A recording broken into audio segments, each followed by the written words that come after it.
Graça e paz, queridos irmãos, um ótimo dia a todos, uma ótima terça-feira, hoje dia 25 de junho, e o nosso devocional diário está na carta de Paulo a Filemon. Paulo envia uma carta a alguém que ele tinha ganhado para Cristo, chamado Filemon.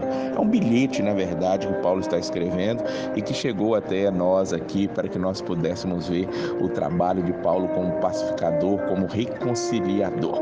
Filemon, ele é chamado de amado cooperador.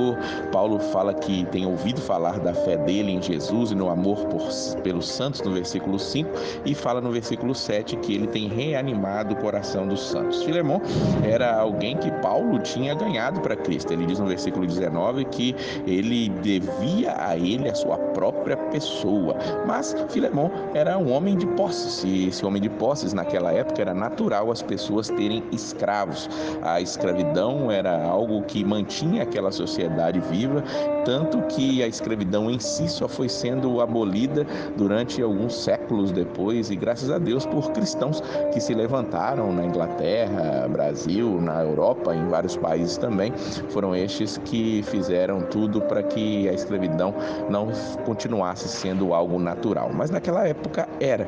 Tanto que Paulo, ele quer que aquele irmão o receba, aquele homem que ele tinha ganhado na prisão, chamado Onésimo, com alegria, não agora como um escravo, mas como um irmão, é o que Paulo vai dizer aqui para nós. Paulo queria, inclusive, manter aquele irmão junto com ele para poder ajudá-lo, mas ele prefere não fazer nada sem ter o consentimento de Filemon. Ficamos só imaginando os diálogos de Paulo com Onésimo ali na prisão, quando ele soube que ele era um escravo fugitivo e tinha causado até algum dano ali a Filemon, e quando Paulo diz para Onésimo que conhece Filemon e vai enviá-lo de volta. Onésimo, agora que recebe o evangelho, sabe que precisa fazer isso também, e ele vai voltar. Paulo diz que queria manter com ele para que ajudasse no lugar do próprio Filemon, diz o versículo 13, e no 14 ele diz: não quero fazer nada sem sua permissão, e você receberá ele agora, não como escravo, mas acima de escravo, como irmão amado, diz o versículo de número 16.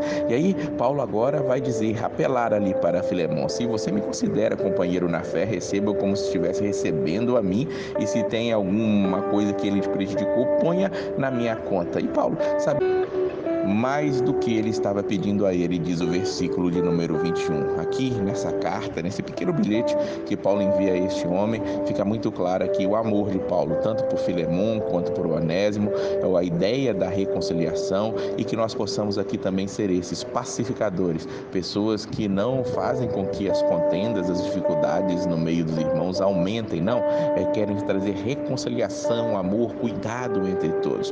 Paulo termina esta pequena carta dizendo que Epáfras também manda saudações, ele está preso junto com ele, assim como também Marcos, Aristarco, Demas e Lucas, cooperadores dele. E termina desejando a graça do Senhor Jesus Cristo seja com o espírito de todos vocês. Nós não sabemos como se desenrolou este momento em que Onésimo chega até ali Filemon para levar essa carta, para se colocar à disposição de Filemon mais uma vez como seu escravo, mas o que sabemos é que Paulo, o grande apóstolo, ele está ali fazendo o seu papel, o papel de reconciliação, o papel de amor. Que nós também possamos entender isso e viver dessa maneira, levando a palavra do Senhor, sejamos presos ou livres. Acredito eu que a grande maioria de vocês que estão me ouvindo hoje ou em qualquer momento da história estão livres para poder levar o evangelho, que nós não cansemos de fazer isso e saibamos que Deus, ele está no comando de todas as coisas. Que Deus abençoe a sua vida sempre e a paz